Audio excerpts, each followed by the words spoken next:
Ok. Sofa. Bonjour. T'es là? Bon, ça va? Sofa.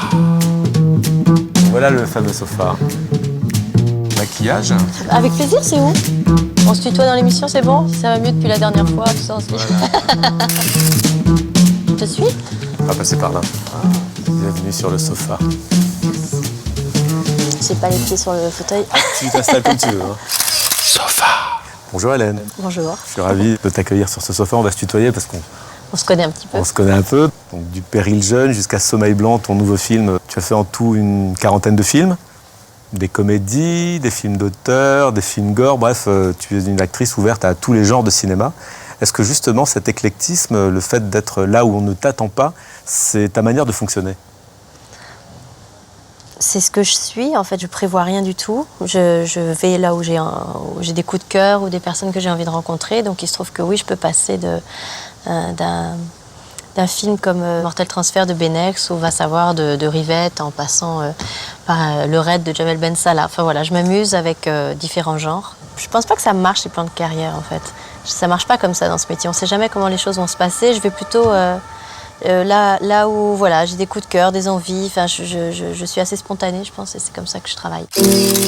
Quand on te connaît un peu, on a l'impression que ce métier ne t'a pas vraiment fait changer de caractère. Est-ce que c'est vrai ou pas ? Bizarrement, j'ai quand même plus confiance en moi aujourd'hui que quand j'avais 20 ans. Quand j'avais 20 ans, j'ai bien ramé et j'ai failli arrêter 25 fois. Donc, un peu plus confiance en moi, même s'il m'arrive encore aujourd'hui de me dire ah ouais, j'ai encore beaucoup de travail. Mais est-ce que j'ai changé? Je sais pas, non. Toi, tu peux le dire, tu me connais depuis longtemps. J'en sais rien. Tu viens de Bretagne, Ouais. d'une famille qui n'est pas du tout dans le milieu artistique. Tu pensais devenir esthéticienne ? Non, c'est pas, je pensais, c'est tout ce qu'on m'a proposé en fait. L'école m'a arrêtée en troisième, on va dire, et on m'a proposé de faire esthéticienne ou coiffeuse, et je savais très bien que c'était pas du tout ce que j'avais envie de faire, parce que je rêvais d'autre chose, et puis finalement, je me suis lancée, et la chance que j'ai eue, c'était de ne pas avoir le choix.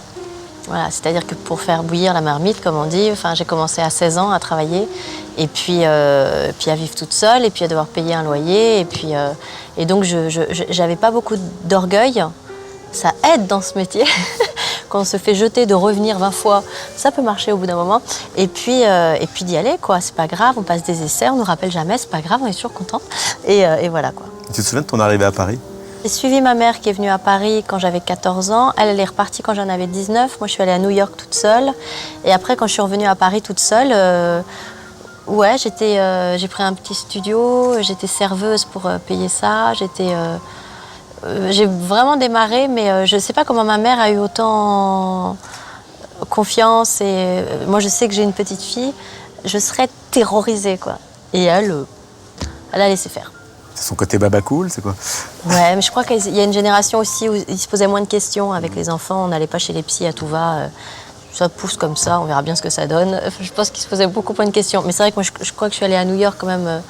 Pour faire mes études à l'Actors Studio, là, elle a dû m'appeler une fois pour mon anniversaire. Mais sinon, il ne se posait aucune question. Alors que ma fille, j'habiterais en face. Je préparerais à manger. Je ne peux pas imaginer comment on peut... Mais tant mieux, c'est comme ça que j'ai réussi à m'en sortir toute seule. Sofa. Ce nom de Fougerolles qu'elle tient, est-ce que tu as pensé à le changer au début en te disant cette particule, ce nom qui fait très aristo, est-ce que ça pourrait peut-être me fermer des portes ? Alors moi, je voyais pas, c'est un des côtés chez moi, je voyais pas Aristo, donc je comprenais pas ce côté Aristo. Mais c'est Xavier Duringer, avec qui j'ai failli travailler, qui m'avait dit, écoute, ce nom, ça va pas être possible, il va falloir le changer. Et donc je lui ai répondu en rigolant qu'on n'avait pas changé De Niro, ni... à l'époque, c'était Antoine Decaune et des gens comme ça, et que voilà, quoi. Mais je suis tellement pas aristo, j'ai tellement pas une famille d'aristos, quoi. Ils sont plombiers, électriciens, ils sont représentants en vin, enfin, ils sont tous sauf aristo. Donc, je me sens tellement pas comme ça que je me suis dit... Puis il y avait ce petit côté aussi, j'étais vraiment très mauvaise à l'école et je voulais quand même ma petite revanche. On m'avait filé un autre nom, ça n'aurait pas vraiment été moi, donc... je voulais garder De Fougerolles et dire, bon ben, la fille là au fond de la classe, celle qui vraiment devenait... Enfin voilà, on m'avait dit que j'allais pas finir... Enfin, je devais pas faire grand-chose à la base, et ça veut pas dire que j'ai fait des choses extraordinaires, mais en tout cas, j'arrive à vivre et à faire ce que j'aime. Hélène, tes premières apparitions à l'écran remontent au début des années 90, d'abord dans une série télé, Le Collège des Cœurs Brisés, c'est ça? J'avais fait bizarrement 2-3 films avant, comme un film de Mocky qui s'appelait Le Mari de Léon. Je crois que j'avais tourné avec Rivette aussi et Sandrine Bonner dans Jeanne la Pucelle. J'avais fait une petite apparition avec Chéreau dans La Reine Margot et j'ai fait le Collège des Cœurs Brisés. Pas mal pour un début quand même. Ce qui est surtout pas mal, c'est d'en être sorti et d'avoir réussi à faire autre chose après, parce que c'est surtout ça qui est compliqué. T'as eu peur d'être enfermé dans ce créneau des séries télé? Non, parce que c'était le début, il n'y avait pas de créneau encore, il y avait juste Premier Baiser, qui était un petit truc comme ça qui passait l'après-midi. Et moi, je savais pas trop ce que c'était, j'y suis allée que 10 jours. Je n'ai fait que 10 épisodes, alors pendant 4 ans, j'y ai eu droit. Mais voilà. Intéressant comme exercice de style, on va dire. Bon, puis alors, par la suite, tu as travaillé avec donc, Mocky, avec Kassovitz, avec Clapiche, surtout. Clapiche, Arthur Joffé. Est-ce que tu as tout de suite réussi à considérer que actrice, c'était ton métier? Alors j'ai tout de suite vu que ça m'amusait beaucoup, que ça me plaisait beaucoup. J'ai pris beaucoup de plaisir à faire ce que je faisais. C'était beaucoup plus dur et je ne savais pas donc si je pouvais continuer à faire ce métier, c'est de trouver du travail en fait. Voilà, c'est les 6 mois à manger de la vache enragée et à attendre de se trouver enfin un rôle. Et voilà, c'était plus ça, de se dire est-ce que j'ai envie d'être actrice ou pas, bien sûr, mais actrice qui tourne. C'est ça la différence. Et ça a été un peu, je dirais, 6-7 ans un petit peu compliqué. Mais tu as toujours gardé la foi en fait. Mais j'avais pas trop de choix, je savais pas. Je pense que si j'avais fait des études et que j'avais pu faire un autre métier, j'aurais arrêté 20 000 fois. Quoi. Ah oui, vraiment? Mais vraiment. Ah oui, il y a des jours, c'était très... Non mais franchement, il faut s'accrocher quoi. Qu'est-ce qui est le plus insupportable dans le métier d'actrice? C'est le fait de ne pas contrôler. C'est-à-dire on attend... alors on peut... Là j'ai écrit un court-métrage, ça fait 2 ans, j'essaie de le monter. Je ne sais pas faire tout ça moi, d'aller me vendre et tout. Non, c'est voilà, d'attendre le désir des autres. Et puis de montrer, toujours prouver qu'on est différente et prouver qu'on est autre chose. Et puis de ne pas servir de porte-manteau à tout le monde. Et puis tout ça c'est assez spécial à gérer, mais c'est rigolo, ça va, il y a pire.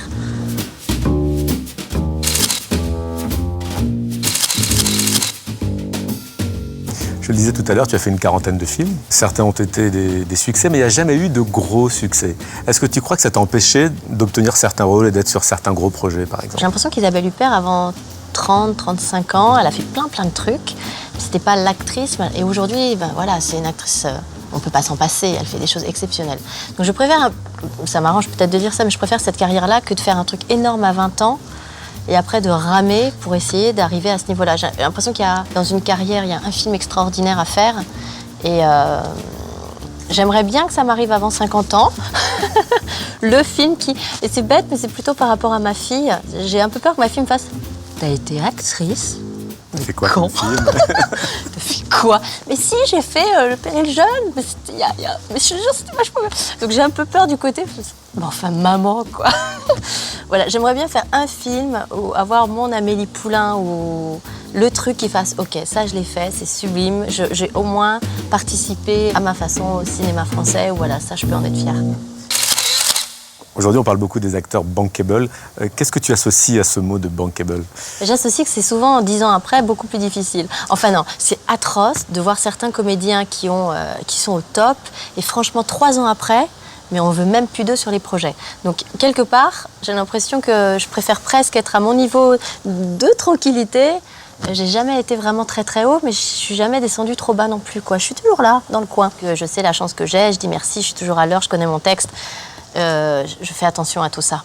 Aujourd'hui, sincèrement, qui sont tes principales concurrentes? Quand tu refuses un projet, à qui on va le donner? On est 50. Donc j'ai décidé que ce n'était pas des concurrentes, mais des collègues. On est 50 filles. Il y a dans ces 50 qui sont entre, je dirais, 25 et 35 ans, interchangeables. Hein. Il y a 2 filles qu'on est donc 48 à détester. Parce que, non, on dira jamais. Mais dès qu'elles nous voient, elles ont envie de nous tuer. Enfin, elles sont dans une... Voilà, c'est des filles qui détestent les autres actrices. Alors que moi, j'adore les autres actrices. Tu n'as jamais été jalouse d'une autre actrice?